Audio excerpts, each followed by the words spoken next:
వైఎస్ఆర్ కడప జిల్లా ఒంటిమిట్ట మండలం చిన్నకొత్తపల్లె పాఠశాల వద్ద మూడో రోజు విద్యార్థుల తల్లిదండ్రులు ఆందోళన కొనసాగిస్తున్నారు.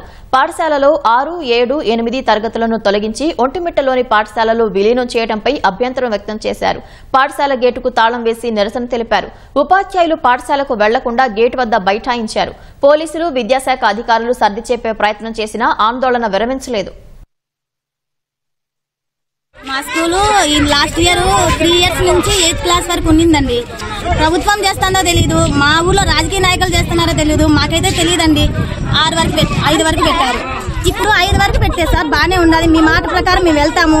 మా పాప చిన్న బిడ్డలు సార్ 2 రోజులు 3 రోజులు బాగానే హైవే దాటారు, అన్ని జరుగుతాయి సార్. మొన్న ఏమైందంటే సార్ ఒక బాబు 7th క్లాస్ బాబు సార్ అక్కడ బావిలో పడి ఉమ్మడిగుంట పడి దగ్గర బావిలో పడి చనిపోయారు సార్. మా ఊరు బాబే పిల్లలతో పాటు వెళ్ళి ఒంటిమిట్ట హై స్కూల్ నుండి.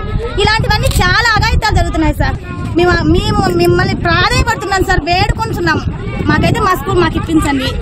మా నమ్మకంతో మేము పనులు చేసుకోగలుగుతాం సార్. ఈ బల్లో ఉంటే పక్కూరికి వెళ్తే మాకు వాళ్ళ మీదే టెన్షన్ సార్. పనుల దగ్గర మాకేం జరుగుతుందో తెలియదు, స్కూళ్ళల్లో పిల్లలకి ఏం జరుగుతుందో తెలియదు. మా పిల్లల్ని మా స్కూల్ మాకు కావాలా, మా ఎంతవరకు అంతవరకు స్కూల్ కావాలా. మేము పక్కూరు పంపించలేము, మాకు భయము. చంపేస్తారు ఇప్పుడు దాడిపోయే పిల్లలు. ఒక లారీ బస్సు తెలియదు, వాళ్ళకేం తెలుసు. మేము బతికేసి అలా కష్టం ఉంది. ఒక రోజు 20, 30 మేము తెచ్చిలేము. మా బడి మాకు కావాలా అంతే. మేము ఎక్కడికి పోవాలా? మా పిల్లలకైతే బాధ్యత ఎవరని చెప్పండి, అట్టే పంపిస్తాం. మా స్కూలు మా నాయన తరం నుంచి కూడా 7th వరకు నుంచి చదువుకుంటున్నారు. కానీ ఇప్పుడు ఈ సంవత్సరం నుంచి మళ్ళీ తీసేసినారు. మా స్కూల్ అయితే మాకు కావాలి, లేదా ఈ 5 వరకు కూడా మాకు వద్దు. మేమేమి ఎవరిని ఫోర్స్ చేయడం లే, టీచర్లు మాకేం అవసరం లే.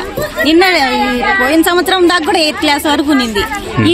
ఈ సంవత్సరానికి వచ్చేసి 6th లేదు, 7th లేదు, 8th లేదు. ఒంటిమిట్ట హై స్కూల్ పోవాలంట.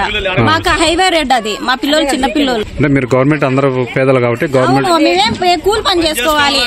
మాకు వచ్చేది 500 కూలీతో మేము ఛార్జీలకి ఇవ్వాలన్నా, వాళ్ళ తిండికి ఇవ్వాలన్నా, వాళ్ళని మేమేం చేయాలని.